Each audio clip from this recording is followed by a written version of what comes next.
Hello, I guess that you are watching this video because you are interested in our constellation circles that we are going to be running as part of the Wild Fig community.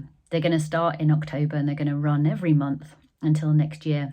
There's 9 in total. I really hope that you can join us. I thought I'd just do a really quick video to give a little bit of background on how the circles might run and to help explain a little bit about what family constellations is. So family constellations needs a rebrand, to be honest, because the name doesn't really describe what the process is very clearly. For example, it has absolutely nothing to do with the constellations in the sky.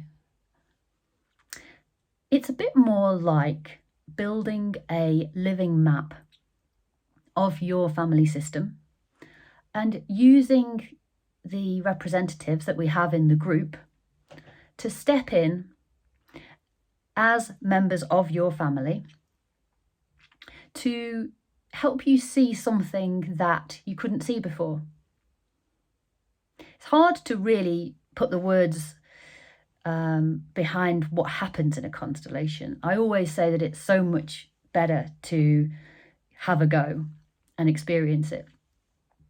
Because what happens when we create this map and we ask volunteers if they would stand up and spend some time representing a member of your family, what we notice is that through the power of our collective consciousness and, as Rupert Sheldrake would say, morphic resonance, that person that has stood in to your family system is able to give us an insight into how it feels to be that person.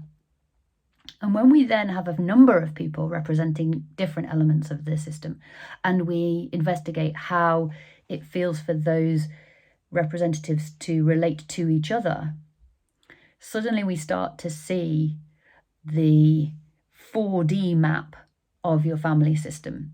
And it's at this point that something new might be illuminated.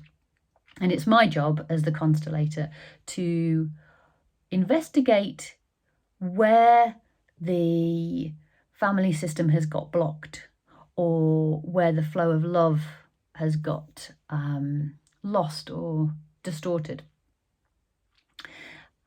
So constellations is based on the understanding that we are all survivors.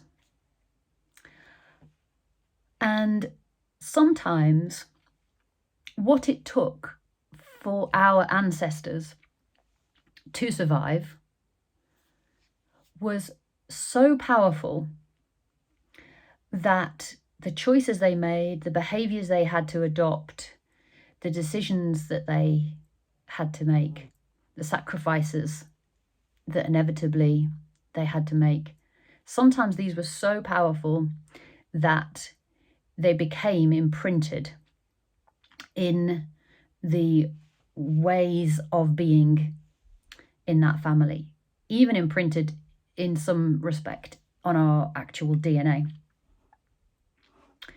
So Constellations asks the question, what if the blueprint that we are using to run our lives has elements that are hundreds of years old, that are generations old, that became part of our blueprint for very, very good reason, but is no longer needed.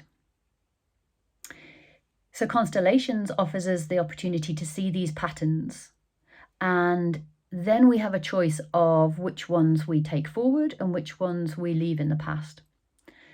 And in this way, family constellations is a little bit like attending to a software upgrade for the blueprint, the patterns, the rules that we are living our life by.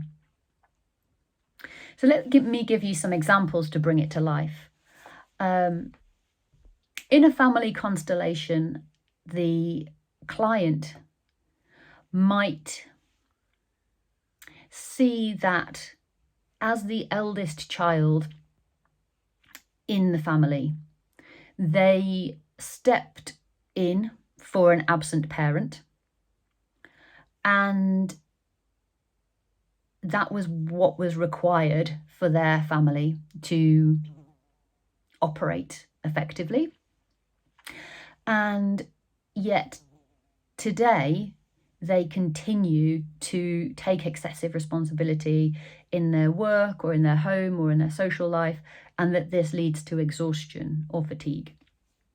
In a family constellation, we might see that this dedication to stepping in for a parent that was not present might be something that has happened in many generations, and that where it began, the requirement for that behaviour was so important that now it's hard for future generations to break that habit. Another example might be a business owner that just can't seem to expand and grow their business. And when this is set out as an inquiry into their family of origin and the ancestry that they come from, they might see that unbeknownst to them, they are maintaining an invisible loyalty to their grandparents' business that had to be quashed or mothballed because of the war. And therefore, this is a habit, an ingrained loyalty that they are perpetuating unnecessarily. Sometimes we see addictions that perpetuate through multiple generations or plague various parts of a family system. And this often is a masking of something that happened in the past that was so traumatic that the family that experienced the trauma could not look at it. And the subsequent generations unconsciously agree that they will not look at it either. And one of the ways of not looking at things is to self-medicate with addictions. Sometimes we see, in many times we see that people are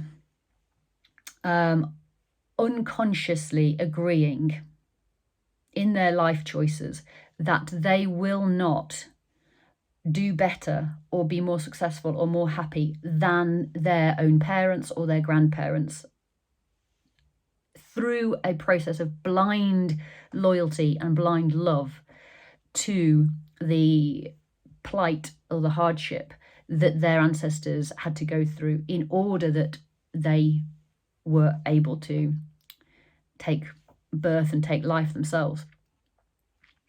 So what we're doing in Constellations is illuminating the truth that is there in our past, honouring with huge respect the fate of our ancestors, and then leaving that pattern with them so that we can now fully step into what life is offering us, and we can become all that we are here to be. So I hope that that's given you a little bit of an insight into how Constellations works. If you have any questions, then reach out, send me an email, drop me a line. I'd love to hear if you're not sure if this is for you. Come along to all 9 if you can. If you just want to drop in and attend one, that's also brilliant. And I really hope that we can get a good circle going and we can, support each other with these inquiries and these entanglements that we don't need to hold on to anymore. So, thanks for watching and hopefully see you soon. Bye.